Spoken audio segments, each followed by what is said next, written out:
Hi guys, so ngayon magtapon tayo ng basura. Natambak na, so kailangan na itapon. So yun guys, yung mga tatapon natin sa supermarket. Yan, para hindi tayo matambakan ng basura.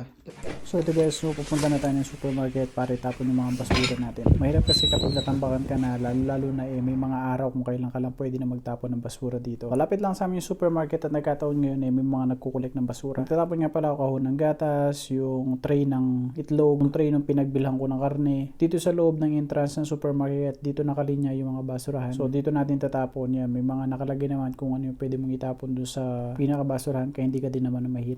May mga say naman sa may mga picture so hindi tayo mahirapan kung ano yung tatapon natin sa bawat basurahan. Unahin muna natin dito sa may ginyu pack or kahon para sa mga gatas. Dito sa area namin kapag itatapon na yung pinaka-pack or pinaka-kahon ng gatas, kailangan mo munang buksan. May point nga naman para nga naman hindi mangamoy kung sakali na may mga matira. May kasi ako sa may drinking yogurt so kadalasan ito yung binibili ko sa supermarket. Syempre dito ko binili, dito ko na rin tatapon. Sunod naman natin itong tray ng itlog at saka yung tray ng gyoza na binili ko. So dito tinatapon, ibang basurahan kaya malinis tingnan. Pero di ako bumibili ng itlog dito sa supermarket na to kasi napakamahal ng itlog nila. Compare dun sa drugstore, malaking drugstore na pinupuntahan ko, napakamura lang ng itlog. Dito naman sa kabila yung tray ng karne. Yan, kadalasan kasi na karne ng manok yung binibili ko. So matik yan kapag mag-serve or magbebenta sila ng karne sa supermarket naka-tray. So yan, itapon din natin dito. Ang gandaan dito guys, i-organize yung pagtatapon ng basura. Kahit pa paano nga naman malinis tingnan. Isa na rin to guys na kinabibili man ko dito sa Japan yung pag-segregate talaga ng basura. At masasabi ko rin na dito sa area na pinuntahan ko ngayon, ito yung masasabi ko na pinaka maselan sa lahat ng city na napuntahan ko. Tapos kanina papasok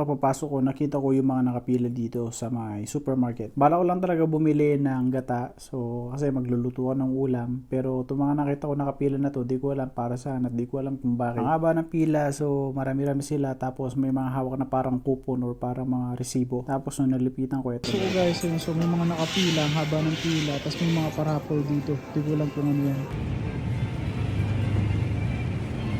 Look guys, so may mga naka-sale ngayon dito. So tingnan natin. So 681 yen, tas ngayon 340 na lang. Yan ang mga naka-sale nila ngayon. So maganda rito yung freezer lang. So yun guys, no, naka-jackpot tayo ngayon sa supermarket na to.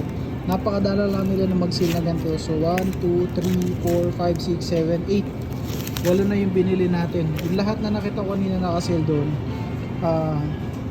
Ayun no, 8 sila, 8 piraso. So kinuha ko na rin lahat. So yun lang guys, sige, napin nyo po sa inyo lahat. Yun lang.